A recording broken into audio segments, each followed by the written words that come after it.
Kaguya Otsutsuki, progenitor of chakra, mother of Hakuromo, the sage of six paths, and the most infamous character in the entire Naruto franchise. She gets blamed a lot for being what is the quote the worst part of the series, and people believe that she undermined the greatest villain in the show, Madara. But what I'm here to talk to you today about is why Kaguya Otsutsuki is the strongest villain in Naruto still to this day, and now that has been proven based on the statements made in Boruto by Amado himself, understanding how the Otsutsuki clan as a whole operates. I'm here today to show you guys why Kaguya Otsutsuki is still the strongest character Naruto's ever fought. Let's start at the beginning, where people say Kaguya shouldn't have existed. Kaguya was never hinted. Kaguya was a plot hole. But when you really think about it, Naruto and Kishimoto as a whole, as a writer, is really weird about his foreshadowing. He does foreshadow a lot in the series. It's just a matter of it's very undertoned foreshadowing when it comes to multiple things. But Kaguya has been mentioned multiple times before her appearance. And then in Naruto, even with the filler, we got a chance to see the backstory actually be animated and played out to understand more about who she is and where she came from. And again, this is all underlying the stuff that we learned about Kaguya in early of Naruto, when we first got to see her and then it was explained. Nothing about this is out of the blue, out of the ass pull, none of that. It is Naruto explaining exactly who she is, where she came from, and what does she mean. But this is not about just trying to defend Kaguya as a character. This is about explaining why Kaguya is the strongest Otsutsuki still, because of something we learned in Boruto, and gives us new context to some of the characters and their powers and abilities. Now, this man, Amado from Boruto, is the reasoning behind not only this video, but the entire shakeup of the Naruto verse as a whole, because of what he went on to explain that he did, with now our understanding of Shibai Otsutsuki, who is currently known as Otsutsuki God, through his exploits and adventures.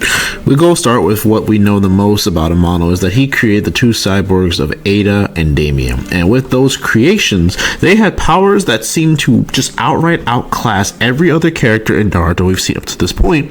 And then we go on to be told why that's the case, despite them being robots, and therefore they really shouldn't have any level of like training or the ability to match characters who have been doing this for damn near 20 years. And the reasoning for that is that they have Shibai Otsutsuki's DNA and chakra.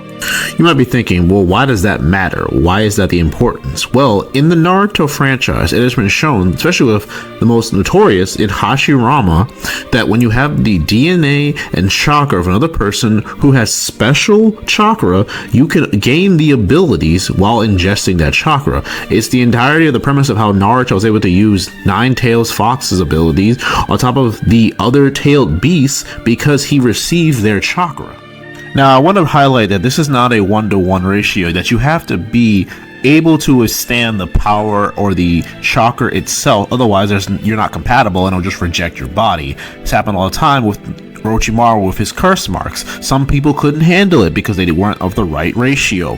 We never really explain why it happened, but we've seen in Naruto that just receiving something's chakra source does not mean you automatically gain the powers and abilities. But if you are compatible, you gain a vast array of abilities that you normally wouldn't have. Yamato's entire kit is based on the fact that he just has Hashirama's DNA. He would not be able to use wood style if he didn't have Hashirama's DNA.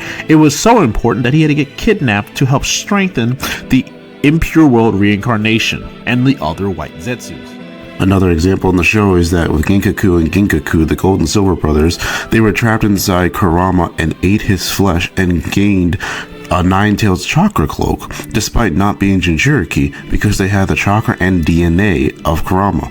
This establishment and this precedent has been set throughout Naruto since as long as I remember, so the idea that Kaguya doesn't have Shibai's chakra and abilities is asinine. Now, Momoshiki himself confirms that Shibai not only does exist, but the abilities of Ada and Damien do in fact come from Shinjutsu, which as stated comes from Shibai's DNA and chakra, thus meaning that anyone who absorbs that would gain the same ability. Now, Momoshiki does doubt some aspects of the powers and abilities because some things aren't actual Shinjutsu, but it doesn't remove the fact that Momoshiki confirms that all these abilities do in fact come from Shibai himself. And my last piece of evidence comes from the fact that in the Naruto movie and in Boruto, we get to see Kinshiki's ability of tool creation. And that's something specifically that he had that Momoshiki did not have. And it wasn't until he became fused Momoshiki, thus gaining his chakra, that he was able to do that technique. We got to see what Momoshiki in base looked like, but as soon as he fused with Kinshiki is when he gained the ability to use tool creation techniques. And he did not have that prior to absorbing him.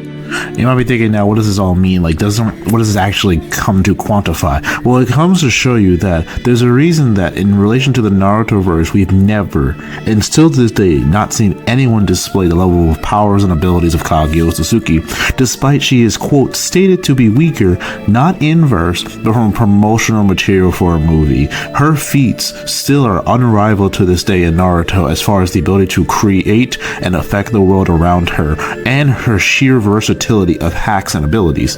When it comes down to it, Kaguya Otsutsuki just has more impressive feats and abilities than anyone in the entirety of the show, up until this point, even in Boruto.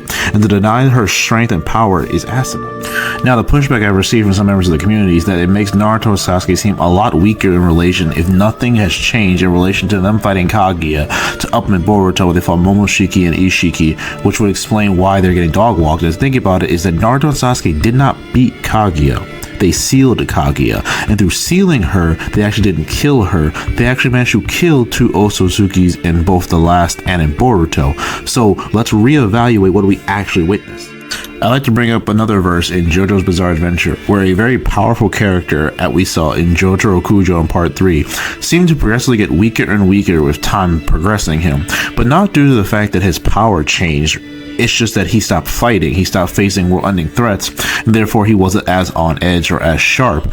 While Naruto and Sasuke, we don't really have anything outside of the light novels to show the activities they were doing through the time skip, and through those, nothing was on level of Kaguya ever since before Boruto. And the final nail in the coffin is that when you really think about it, we as readers have privileged information that Momoshiki and Ishiki wouldn't know. And that is that after their removal and not seeing Kaguya for eons, they have no idea what she's been up to. In fact, Ishiki got snuck by Kaguya way back in the day, and he's been in hibernation ever since. So the idea that she is still weaker than them doesn't hold up water with information that we have. But to them, with time passing differently and them having limited knowledge compared to us as the readers, we now know that Kaguya is stronger than both of them combined, arguably. Now, I know you'll say that's ridiculous considering the fact that she was making an army in order to fight them because she was that scared, but you gotta realize that she was a member of the branch family of the Otsutsukis, just like Kinshiki. So certain knowledge that we know now that Momoshiki knew about Shibai and the abilities you gain of Shinjutsu would not be accessible to her, as we see in Naruto when it comes to the Hyugas, that being a member of a main branch of a family compared to a side branch gives more privileges and more knowledge. So in conclusion, we have to give more respect to Kaguya Otsutsuki. She is the strongest Otsutsuki in Naruto. Thank you guys, subscribe, like, and see you later.